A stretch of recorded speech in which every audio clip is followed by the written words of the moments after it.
Okay, let's unpack this. Today, we're diving into something pretty deep, often debated.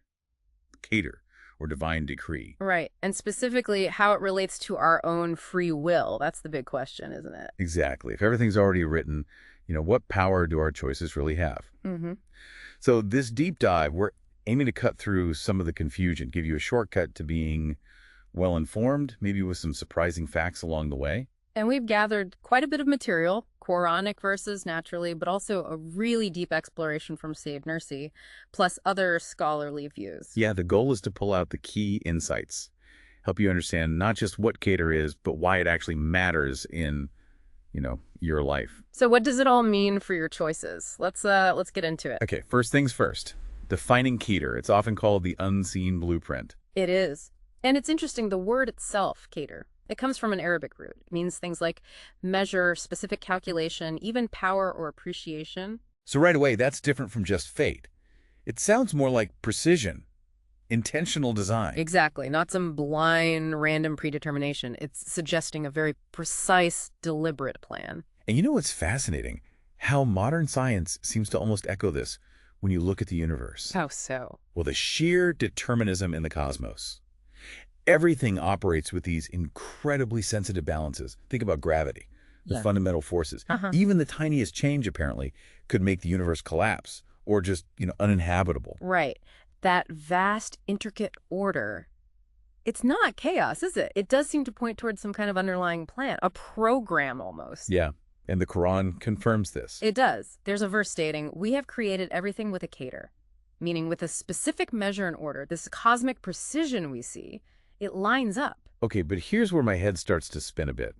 How does God's knowledge fit into this blueprint? Ah, that's the crucial part, and maybe a bit counterintuitive. The key idea is that knowledge follows the known. It doesn't create the known. Okay, say more about that. Knowledge follows the known. Right.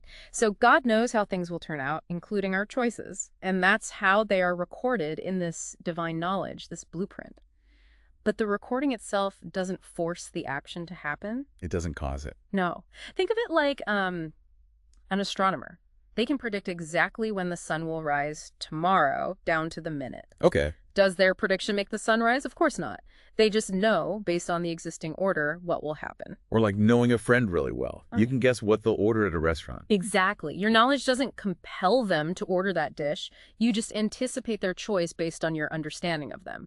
So divine knowledge is perfect foresight, not coercion. That distinction is, well, it's huge. Yeah. It helps untangle that knot of determinism versus free will. It really does. So if Kader sets this incredibly precise stage, what about our part?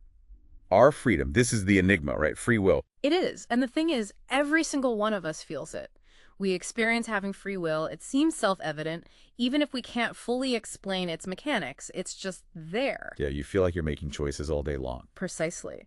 And historically, people have really wrestled with this. You had some schools of thought, like the Sibri, arguing for absolute fatalism.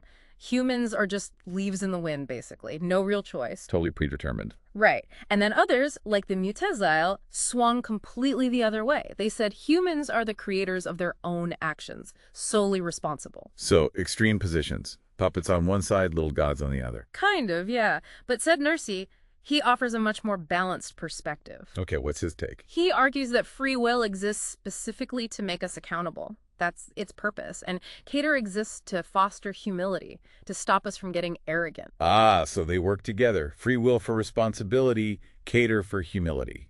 Exactly. Kader stops you from taking all the credit when things go right, because ultimately success comes from God.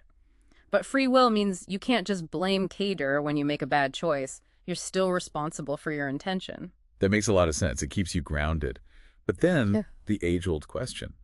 If the divine plan, Kader, is ultimately good, why is there evil in the world? Where does suffering come from? That's a tough one, for sure. The sources we looked at, especially in Nursi, suggest that evil primarily originates from, well, from human will, from our choices. From us. Mostly, yes. Think about it.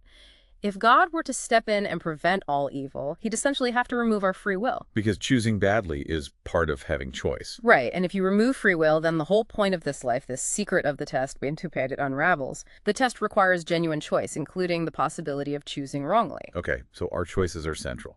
But back to the action itself. Yeah. When I, say, decide to raise my hand, how much of that is me? Am I really creating the movement? That's a great point, and it gets subtle.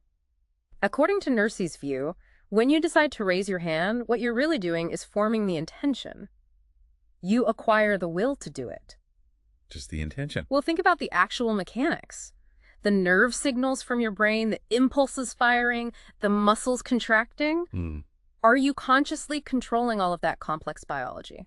No, not at all. It just happens when I decide. Exactly. You acquire the intention, the desire, and then God creates the action itself. Your responsibility comes from that initial intention, that acquisition. Did you give an analogy? Sure.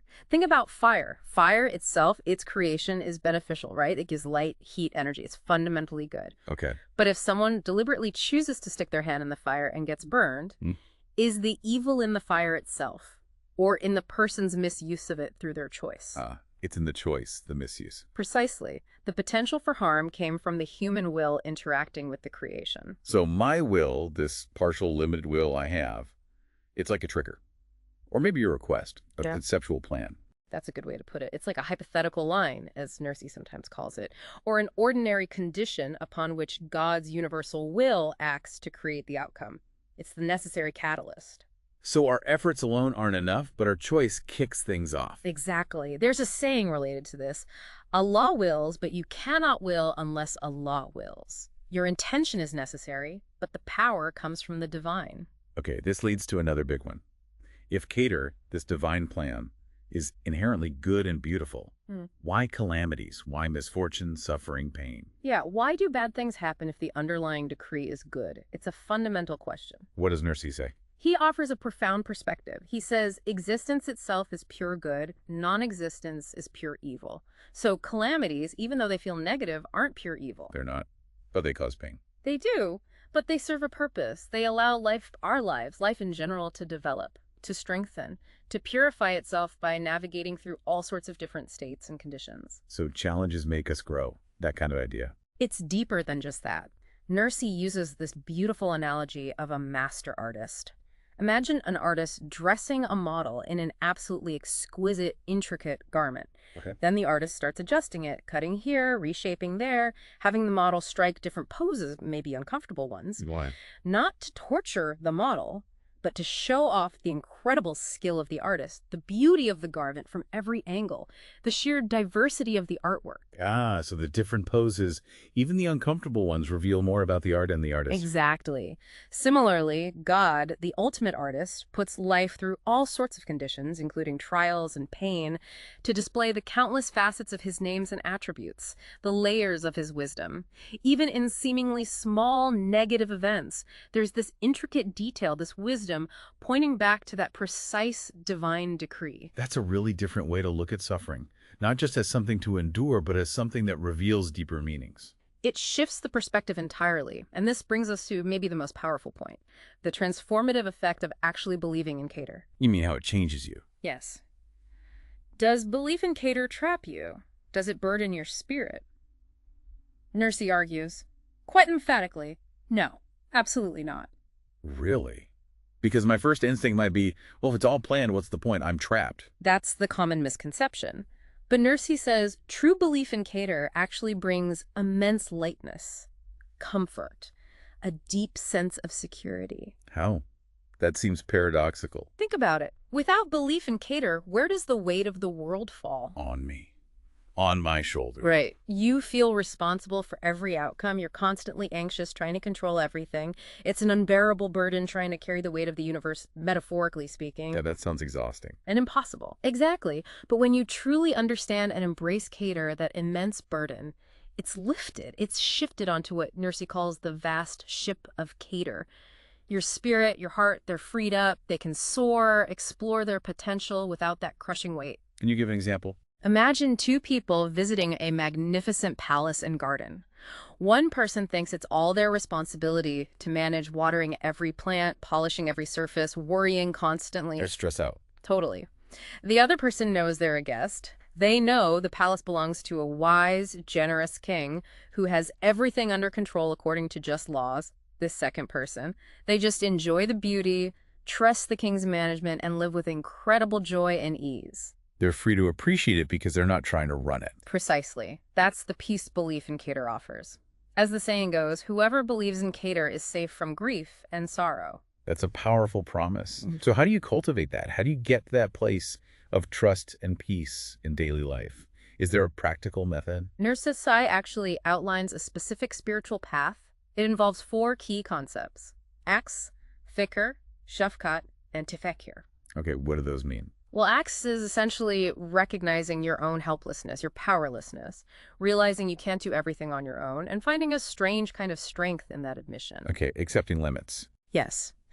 Then Fakka, which translates often as poverty, but it really means recognizing your profound neediness. You need everything. You depend on the divine for everything. And paradoxically, recognizing this need opens you up to infinite richness. So helplessness leads to power, neediness leads to richness. Interesting. What about the others? Shefkat is compassion, tenderness, expanding your concern beyond yourself to all of creation.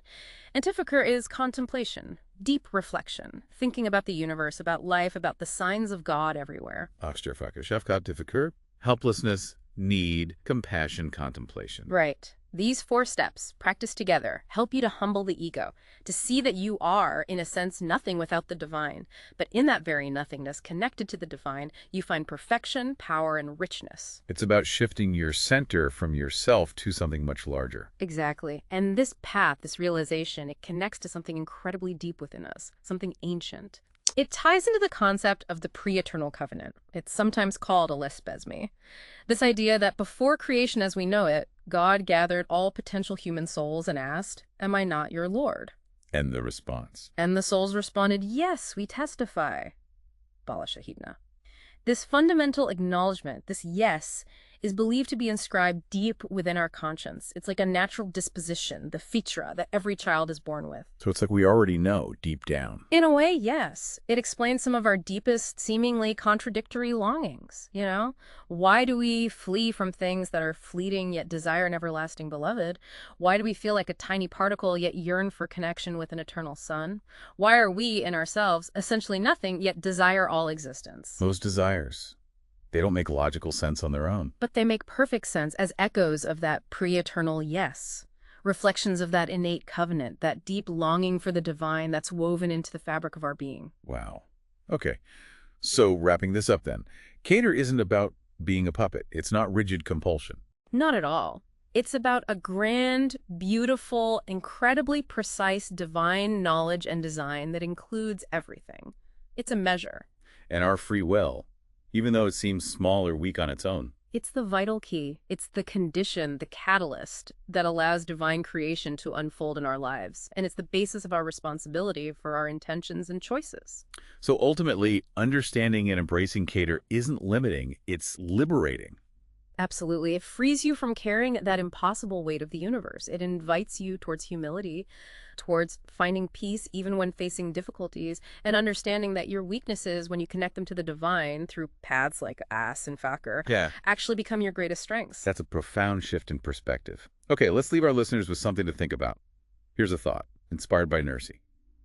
If you want true knowledge and real wisdom, strive to gain knowledge of God, because all realities in existence are simply reflections of God's names and attributes. That's powerful. So consider this. What if you started looking at every person, everything, every event, good or bad, as somehow a manifestation, a reflection of the divine?